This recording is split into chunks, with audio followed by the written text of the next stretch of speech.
Welcome everyone to this MIT Sloan program on negotiation.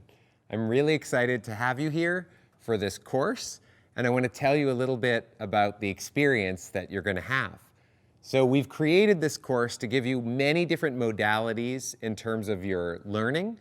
The course includes many video lectures, clarifying concepts. We have 9 different negotiation simulations that you'll participate in. We have a personal evaluation survey to give you feedback on your profile as a negotiator and as a person.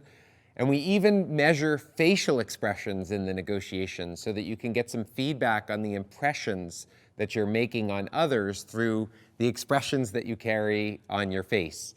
There will be opportunities for discussion, and you'll have a deal book where you can record your reflections and be given some ideas as to ways to learn more about the topics that we're covering.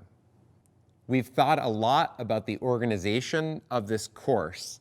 In week 1, you're going to be learning about basic negotiation concepts and strategies. You'll have an introduction to negotiation, and you'll learn about core negotiation strategies. In week 2, you'll learn about distributive bargaining and all the key concepts that relate to this aspect of negotiation. And in week 3, you'll practice distributive bargaining even more, as well as learning about Cialdini's principles of influence and how those principles can relate to your experience and strategies as a negotiator. Then we talk about norms in negotiation. We'll discuss cultural norms. We'll discuss gender differences in negotiation. And we'll discuss the concept of ethics. How do you decide whether you should or shouldn't use a particular tactic or strategy in a negotiation? And then we turn our attention to integrative bargaining.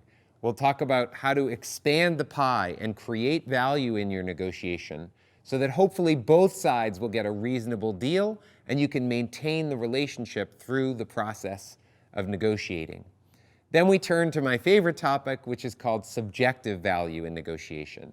We understand not just the deals that you reach, but how you can influence your counterparts' impressions of the negotiation process, of themselves, of their outcome, and most importantly, their impressions of you, and whether they'll want to negotiate with you in the future. Finally, after all this, we'll give you some feedback on your own personality, your styles, your attitudes toward negotiation. And then, once you've learned all of this content, we'll try to shoot holes in it. So we'll give you a sense of advanced topics in negotiation, ways that the regular negotiation process becomes complicated. The first category will be on psychological barriers. So we'll understand the biases that you walk around with as a negotiator and as a person. The second category of barrier that we'll examine is called structural barriers. We'll examine complex situations with multiple parties. We'll also discuss team-on-team negotiations. We'll discuss power differences, even what medium of communication to use in a negotiation. And finally, my favorite topic, we'll talk about strategic barriers and how to deal with difficult tactics. When your counterpart is using difficult tactics on you, what should you do, and how can you overcome these difficult situations? At the very end of the course, we'll have an overall wrap-up and review of everything we covered so that you can have a great way to take all this learning away with you after the course is over. Looking forward to working with you.